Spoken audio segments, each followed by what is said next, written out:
Hey guys, it's Mike with DotBall360. Today we're going to talk about the design of the table and the thought process that went into all the elements that we feel really set it aside as far as a well-balanced offense to defense game that really is catered to extended rallies and kind of building tension within a point. So when the point is finally scored, there's just a lot of passion behind it and a lot of excitement. So the first thing I want to talk about here is actually the height of the table. So the table itself stands approximately 18 inches tall, which gives you time for the ball to fall to the ground plus the bounce. This allows the defense to have a little extra time to get to the ball to extend those rallies. The other thing is with the table being 40 inches across, the ball has to bounce on the top of the table and get off of the table without hitting it again. So there's going to be extra height on the ball just to make that happen, which is also going to give the defense a little more time in order to get to that ball and extend those rallies. In a 360-degree sport, naturally the offense is just going to have a lot of advantages. You got a lot of angles you can play, you can boom it over somebody, you can drop shot. So there's a lot of ways that they can really take advantage of the defense even if they're in the right position. So giving the defense a little extra time is going to balance that out, where the defense starts to have a little bit of a chance to get to those balls and extend those rallies. The other benefit of the height of the table is trying to keep it at an achievable and comfortable swing height. Because if any part of your body or the paddle touches the table, you lose a point automatically.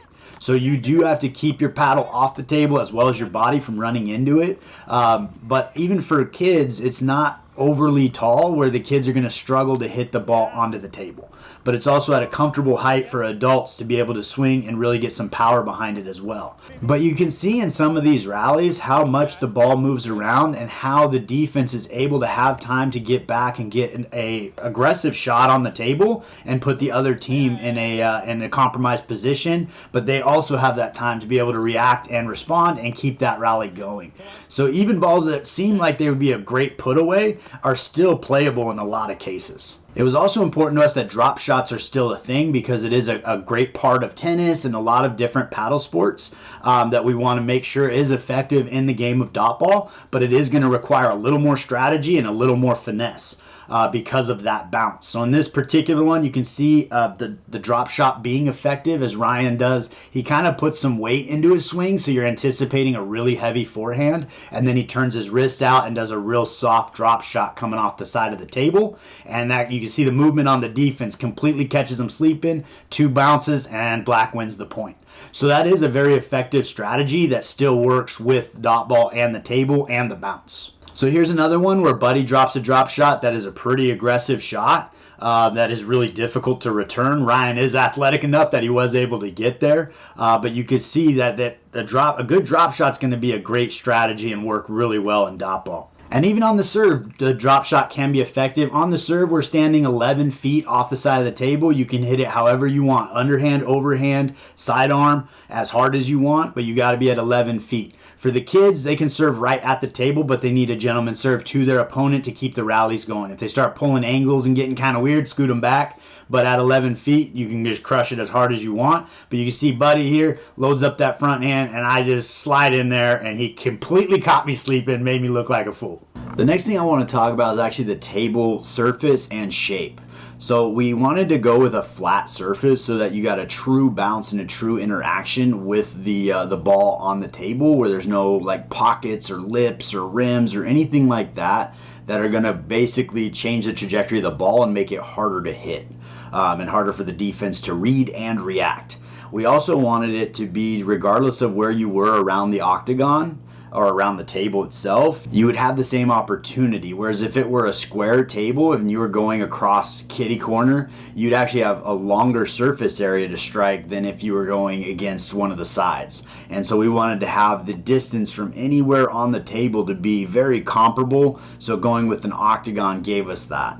We also wanted it to be very clear when the ball did not cleanly hit the top of the table. So having a 90-degree edge, corners are no good. So you can see in this shot right here, we're going to go ahead and bring that one right back. When the orange team smacks it off the table, it is very clear the ball hit the edge of the table and went the wrong way. The edges are no good. It's got to be one clean bounce on the top of the table, and there it is. It came flying out this way, and that edge shot is no good. And again, the whole purpose of that is to give the defense a chance and start to bring some of the offensive advantages back towards the defense to extend rallies and give a better balance for better gameplay. When working through the game of Dotball, we tried a lot of different balls that are out there. We tried a racket ball, a tennis ball, the QST60 ball, the QST36 ball. We tried a pickleball, but ultimately what we were looking for was something that would slow down just a little bit with every interaction. So using the squishy tennis ball, every time you hit it with your paddle, it's going to slow down a little bit. Every time it interacts with the table, it's going to slow down a little bit, and you don't get as high of a bounce because we don't want to give the defense way too much time in order to balance it out, because if the defense has too much advantage, the rallies never end. It becomes a marathon. So it's one of those balancing games where you're really trying to find the right amount of time the defense has, and the ball itself is a crucial part of that part of the game. In that same spirit, we actually put a grip tape on top, almost like a skateboard grip tape on top of the table, and the goal there is to kind of slow that interaction down and prevent the ball from sliding across plastic, because it can move really fast when it doesn't have anything to kind of obstruct it. So the grip tape actually grabs the felt of the ball and makes it turn over and slows down that interaction just a little bit to give the defense a shot to actually return that ball. The other benefit of this softer ball is later on in advanced play, if you get struck by the ball during a body up or something like that, it is not going to be painful or leave bruises or marks. As we were developing DotBall360, we were really balancing three things. We were trying to make something portable, durable, and be cost effective. And any two of those things is pretty easy to do, but when you're trying to get all three of them, it becomes a challenge. If you want to make it lightweight and super portable and durable, it's going to be super expensive because you're using carbon fiber or some sort of material that's going to give you the durability you're looking for and the lightweight. If you want to make it super durable but not portable, you can make it out of concrete, like it would work out, but you're not going to be able to move it around. So it's one of those things where we definitely wanted to have the portability, the durability, because we expect kids to kind of abuse it. Kids are not easy on anything, but we want it to be able to last and give you hours of fun, even going through reasonable abuse, as well as being able to take it anywhere, because that's part of the beauty of Dotball and 360-degree sports is being able to take them anywhere you want and play on the beach, at the park, at the courts, in the gym, and really give you a lot of versatility and change the game up a little bit. Every surface you play on is going to add different amounts of challenge that you might enjoy. Like one of the things for turf, it took probably 30% of the bounce out of the ball, and it was really an interesting adjustment for me the first time I played on turf, because I just expected the ball to bounce higher.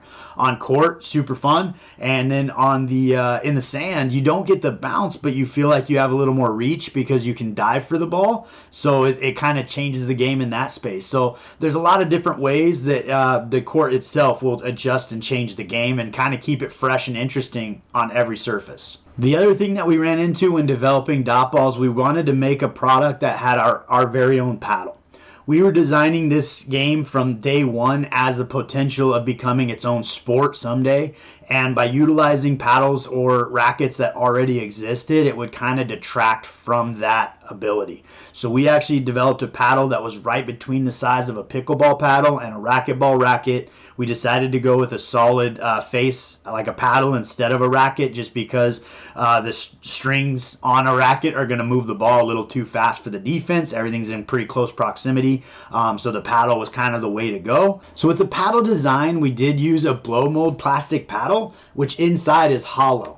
So every vertical spot we have here is adding support and stability and durability to the product. This is the triangle that actually fits into the table, so it gives it a nice snap into the table so it stays put.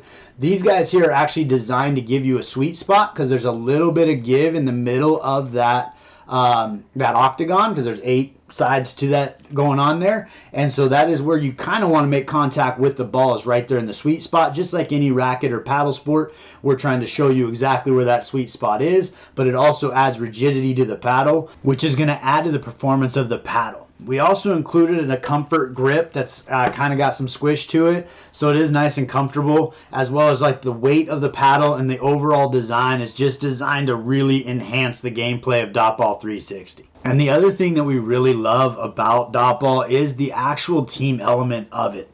At the end of the day, you're using all of your players to get shots on the table. So when you finally put a winner together, everybody feels like they're involved. You had a great set come in, you had a great up, you had a great hit, a great put away, whatever it is, but your entire team feels like they were part of that point. And so it's not just one person having a great shot across the net and the partner watching it happen. On every possession, you kind of feel like you're a part of that point, and it kind of goes back and forth, and every skill set is accounted for.